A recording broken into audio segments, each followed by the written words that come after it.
Hola, hola, muy buenas tardes familia, que el Señor los bendiga y los guarde y los proteja. Vamos a compartir con la Iglesia Unción de Guerra hoy esta capsulita, ¿verdad? De sabiduría para, para darle gracias a Dios, para que Él nos instruya a través de su palabra. Y bueno, vamos a ponerlo como siempre en manos de Él. Padre bendito, te damos la gloria, la honra y las gracias, Señor, en esta hora. Te pedimos que tú nos perdones, Señor, y nos limpies por todo pecado y maldad, Señor, que como carne, Señor, cometemos, Señor, que te pueda ofender, que te pueda molestar, Señor, que pueda ir en contra de tu perfecta voluntad. Y te damos gracias porque tu gran amor y perdón y buena voluntad para con nosotros hace que cada día, Señor, vayamos siendo guiados por el camino correcto, por la senda de justicia, Señor. Gracias. Te entregamos este momento, te entregamos esta palabra y te pedimos, Señor, que disponga los corazones de todos para que seamos alimentados y sigamos creciendo, Señor, día tras día, hasta llegar a la estatura del varón perfecto que eres tú, Señor, con esa aspiración, esa meta, Señor, de parecernos cada día más a ti y a lo que tú quieres, Señor, de nosotros. Te bendecimos y te damos las gracias en el nombre del Señor Jesucristo. Amén. Y vamos a comenzar leyendo, vamos a ver, Primera de Pedro, capítulo 4 versículos del 1 al 6. Entonces sería Primera de Pedro 4 del 1 al 6 y dice así: Puesto que Cristo ha padecido por nosotros en la carne, vosotros también armados del mismo pensamiento, pues quien ha padecido en la carne terminó con el pecado, para no vivir el tiempo que resta en la carne, conforme a las concupiscencias de los hombres, sino conforme a la voluntad de Dios. Baste ya el tiempo pasado para haber hecho lo que agrada a los gentiles, andando en lascivias, concupiscencias, embriagueces, orgías, disipación y abominables idolatrías. A estos les parece cosa extraña que vosotros no corráis con ellos en el mismo desenfreno y de disolución y os ultrajan, pero ellos darán cuenta al que está preparado para juzgar a los vivos y a los muertos, porque por esto también ha sido predicado el Evangelio a los muertos, para que sean juzgados en carne según los hombres, pero vivan en espíritu según Dios. Amén. Bueno, esta palabra es una maravilla, ¿verdad? Qué lindo cuando dice en el último versículo, porque por eso también ha sido predicado el Evangelio a los muertos para que sean juzgados en carne según los hombres, pero vivan en espíritu según Dios. O sea, qué importante que es estar conscientes de la diferencia que hay entre la opinión de los hombres para con nosotros y el juicio de los hombres y el juicio de Dios para con nosotros. Gloria a Él, ¿verdad? Por su misericordia. Porque vemos que a pesar de que los hombres puedan juzgar a los muertos, ¿verdad? Conforme a lo que hicieron mientras que estaban en la carne, Dios juzga el espíritu para vida, ¿verdad? Porque a pesar de que el Señor sabe cuáles han sido nuestros errores, nuestros pecados, Él en su misericordia y en su gracia a través de nuestro Señor Jesucristo, él nos juzga para salvación. Veamos que aquí dice que por eso mismo fue predicado el Evangelio a los muertos, para que sean juzgados según en carne, según los hombres, pero vivan según Dios, en el Espíritu, ¿verdad? Qué interesante imaginar al Señor Jesucristo bajando a las profundidades a predicarle a los muertos, ¿verdad? Es como darles una oportunidad de creer en Él después de la vida, o sea. Es un misterio, uno de esos misterios de Dios, ¿verdad? Todos los detalles que tienen que ver con la predicación a los muertos, ¿verdad? Del parte del Señor, pero es interesantísimo ver la gran misericordia de Dios, como siempre el propósito de Él es la salvación, como siempre el propósito de Él es salvar, compartir el mensaje de verdad, incluso como dice en esta palabra, a los muertos, ¿verdad? En ese tiempo. Pero también qué importante que es eh, obviamente en esta parte es interesante recalcar el tema de cómo Dios incluso a los muertos les dio la oportunidad de ser salvos, ¿verdad? Y de escuchar el mensaje del Evangelio después de la vida.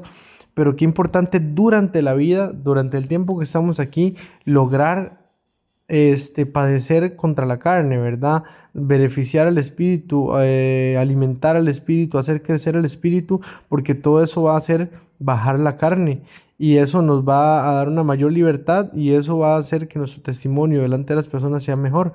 Sabemos que nuestra salvación es por gracia de Dios, nadie merece el cielo, pero el Señor nos ha dignificado a través de su muerte para recibirlo, ¿verdad?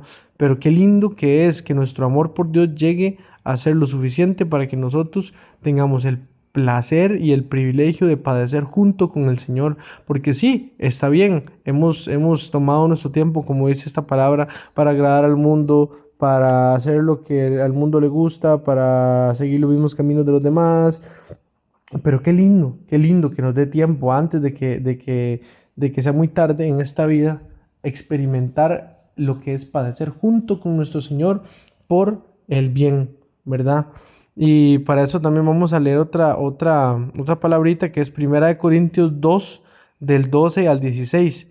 Primera de Corintios 2, del 12 al 16 dice así: y nosotros no hemos recibido el espíritu del mundo, sino el espíritu que proviene de Dios, para que sepamos lo que Dios nos ha concedido, lo cual también hablamos no con palabras enseñadas por sabiduría humana, sino con las que enseña el Espíritu, acomodando lo espiritual a lo espiritual. Pero el hombre natural no percibe las cosas que son del Espíritu de Dios, porque para él son locura y no las puede entender, porque se han de discernir espiritualmente. En cambio, lo espiritual juzga todas las cosas, pero él no es juzgado de nadie, porque ¿quién conoció la mente del Señor? ¿Quién le instruirá? Mas nosotros tenemos la mente de Cristo. Amén. Y hablo de esto también, de este pasaje, porque hablábamos de la dicha que puede ser durante esta vida experimentar junto con el Señor los padecimientos de la carne para glorificación del Espíritu, ¿verdad? Dice, ¿quién le instruirá? Mas nosotros tenemos la mente del Señor. ¿Quién nos instruye a nosotros? El Señor directamente, el Señor con su palabra, con nuestra obediencia, porque a medida que nos sometemos a Él y a sus preceptos y a sus palabras, vamos dándole a Él la oportunidad de demostrarnos que siempre tuvo la razón Él, que siempre los mandatos, las peticiones, o bueno, las instrucciones que nos daba el Señor como Padre, nosotros como hijos, siempre tuvo la razón, siempre tuvo la razón. Qué importante que es darle la oportunidad a Dios de demostrarnos que Él siempre tuvo la razón. Por eso dice la palabra que renovemos nuestro entendimiento y no nos conformemos a este siglo. Solamente a través de la renovación de nuestro entendimiento vamos a poder comprobar que el Señor siempre ha tenido la razón, y ser hijos sensatos y ser hijos sabios y tomar buenas decisiones. Y vivir como Dios quiere y dar un buen testimonio y vivir una vida de mayor libertad, ¿verdad? En todo sentido. Recordemos que someter a la carne y fortalecer el espíritu, eso nos hace libres de todo lo que es de la carne. Y qué bendición ser libres, qué bendición, ¿verdad? Y, y vemos que aquí dice que el hombre natural no puede discernir las cosas de Dios porque le parecen locura. Precisamente de ahí la importancia y la necesidad de que nosotros, todo aquello que parece locura, lo pongamos por obra para gloria de Dios, para demostrarnos a nosotros mismos que no es locura, y para demostrar a través del testimonio de nuestra vida a los demás que el Evangelio no es locura, sino que es vida y poder de Dios y de salvación para aquellos que creen en su palabra, ¿verdad? Entonces, esa es la palabra que les tenía para compartir en esta capsulita, para que tengamos presente el poder de la palabra de Dios en nuestra vida, el poder de la palabra de Dios en el ejemplo de nuestra vida para con otras personas a través del testimonio que damos.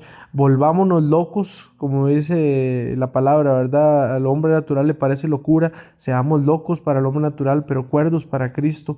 Démosle la espalda a la carne, démosle la espalda al pecado y abracemos el espíritu, ¿verdad? Y la comunión con el espíritu, que es lo que hace que la carne se debilite y nuestra relación con el Señor sea más profunda, ¿verdad? Y bueno, vamos a ponerlo en manos del Señor una vez más, para que Él lo selle en nuestro corazón y lo haga vida en nuestra vida, en el nombre del Señor Jesús. Padre bendito, gracias, Señor, por poder compartir tu palabra, porque es la luz que nos guía, Señor. Gracias porque tu palabra tiene poder en nuestras vidas, Señor, y se encarga de regenerarnos, de renovar nuestra comprensión de las cosas, Señor, y de hacernos libres para ti, para dar el ejemplo, para ser punta de lanza, para dar luz y sal en este mundo de oscuridad. Gloria a ti, Señor, porque eres tú el que nos guía, el que nos bendice y el que obra en nosotros para poderte honrar a ti, Señor. Gracias en el nombre del Señor Jesús. Amén. Muchas bendiciones y un fuerte abrazo.